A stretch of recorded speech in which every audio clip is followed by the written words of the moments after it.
What's up, y'all? It's Nifty Q. This is Gifted. We are here to give you the rehash. It is Thursday, September 14th. Hope you're having a good one. Excited to get in this. A lot of breaking news over the last 24 hours. Let's get it.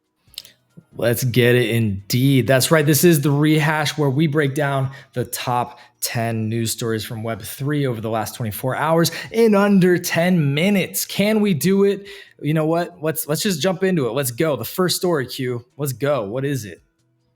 Unfortunately, we have a negative story here. It's a Nakamigos kind of mishap, right? So they came out with this fall is coming post about a month or two ago, and everybody was kind of trading off that sentiment. We saw a increase in floor price about to like 0.45 ETH, and all this like positive kind of sentiment around it until yesterday when Nakamigos came out and said, hey, guess what? Fall is coming. This is Nakamigos Cloaks. It's 20,000 extra NFTs, 0.05 per holder, and then it would go to public sale for a little bit more. So the holders were getting that discount, but that wasn't enough for the community. The community was, really, really tough on the Nakamigos guys and gals. And the backlash was so severe that they actually turned it into a free mint. So you can see this post here, update free for holders. Mint is going to be September 21st. I don't like this move at all. I don't think they have enough demand. I think it's bad timing from the market perspective. As a knock of myself, I agree. I was not excited on this announcement. At least they made it free for holders, I guess. But yeah, we'll keep following that one. And the next story we have is one of the biggest stories of the day. Rec League officially goes live. The much anticipated Web3 fighting game servers went live at 6 a.m. this morning for those having mech suits. We did discover on GM Web3 as we were looking into this, and I was trying to actually open up my box, that it's all of this is on Ethereum, so it's pretty costly to open your boxes and assemble your mechs. We'll see how that goes, but this, of course, new game launching today, something that we'll be following very, very closely and reporting in on. Yeah, the sentiment around this game should be super interesting to follow, right? Like this, it's been hyped up. There's Animoca involved, Yuga's involved. It's one of the first fighter games. We'll see how it goes. We're going to be streaming live on the channel as well. I got the next piece here. This is going to be from NFT Stats. He is highlighting the past 24 hours in generative art. So there's some stuff going on in generative art. You can see Vera Molnar. You can see William Mapon there selling for 3.9 ETH. So NFTs aren't dead. Just the bad NFTs are dead. So it's good to see these art sales consistently in the bear market as well. And NFT Stats, one of the best. Love the generative art check-ins. Definitely one of my favorite things that we've been talking about all year this year. One of my not really favorite things, but it's a thing.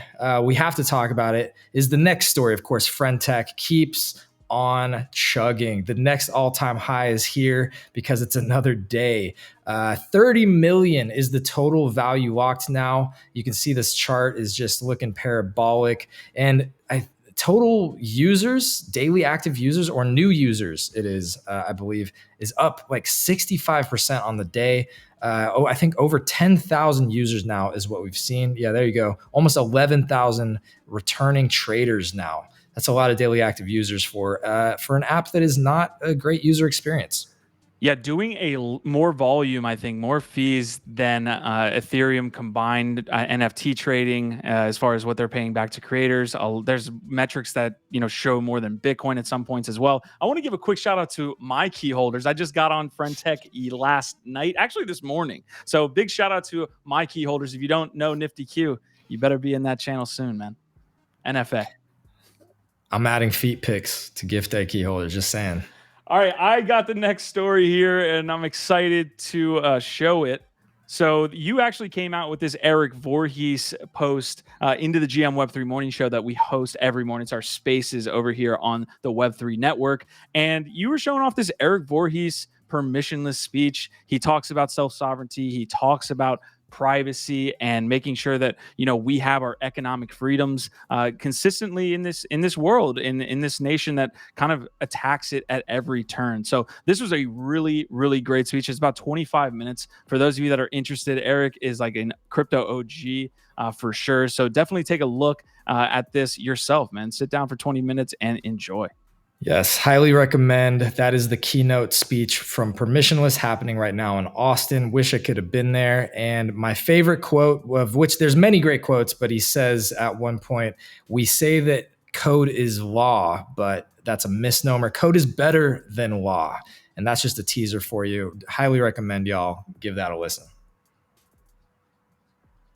And all right, on to the next one here. We have an update on another, I guess, less anticipated since it started, but the Rift, Heavy Metal Forge. It is forging forward into the Rift today. We have been waiting for this. It was pushed back, and now, different holders, people with heavy metals, can start to get rewards for participating. There should be battles again. We've zero before you find the exit. We've been watching this as it develops, seeing a lot of different parts of what they've been showing. But this, it's like the next phase. So we'll see how it goes. Are you excited, Q? Look, I'm all for earning rewards as you play, but as we've seen with the games that have launched in the space, like I just want cool gameplay. The Heavy Metal Forge has been wishy-washy, and that's like saying something positive about it. I'm giving them some rope there. I just want some good gameplay when it comes to this raid, and I think a lot of holders are expecting that too. Agreed. All right, I'm going to get this next story here. This was some info here dropped by Sugartown. So Sugartown sold out its, I believe, it 10,000 collection free mint auras. Now we got an announcement about 2 hours ago from them, which is basically an announcement of an announcement. You can see the sugar board is released. So it looks like they're kind of teasing a leaderboard feature, win reveal, win staking, win gameplay. Let's answer that next week. So it looks like this is an announcement of an announcement, but I actually really am, I feel really positive about what Sugartown is doing here, right? They went about it the right way. Really interesting timing with a free mint after the SEC is coming down on all of these specific sales, right? Like the free mint is, of course, going to, I think, be outside of that jurisdiction. But Sugartown doing a really great job. I think overall sentiment is super high on this one. Yeah, successful mint for them. Shout out to them and their team on that yesterday, and to anybody who got in on that allow list, and we will follow it. Hopefully Zynga does something cool here. And you stole my story, Q. That's okay. I'll steal yours back. The next one is Cool Cats, and it's a light story, as you called it. I liked that. The lightest story of the day. It's a big balloon. It's a Macy Days balloon. It's just a teaser. You get to see what this might look like in real life. So I don't have much to say about this other than, hey, maybe some kids and families might get exposed to the Cool Cats IP this Thanksgiving. You don't watch the Thanksgiving Day Parade? Not really. That's unfortunate. All right. Well, not my favorite event of the year. Well, this year we might. All right. I'm going to go back. Hopefully this isn't your story, but definitely one that you were super interested in this morning.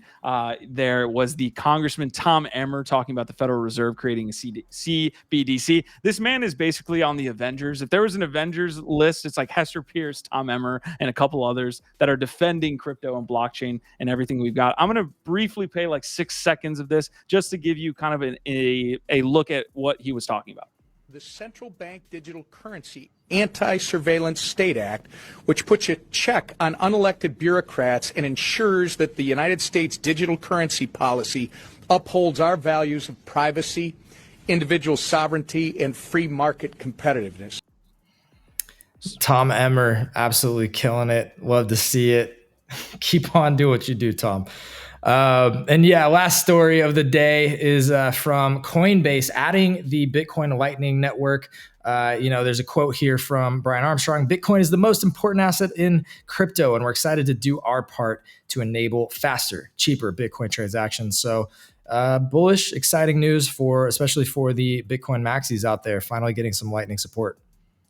Yeah, the Nakamigos kept this rehash pretty spicy. It's cool to see development from Coinbase. Of course, I would add them on there. Brian Armstrong's definitely in the Avengers when it comes to protecting our rights here within the blockchain space. So definitely good news from them on the Bitcoin Lightning Network. Guys, that was the rehash for today. Again, Thursday, almost the end of the week. We're super excited to be bringing you guys this every single day. GIF, head us out, man. That's it. Appreciate the likes. Appreciate the subscribes. Our vibe. Our tribe.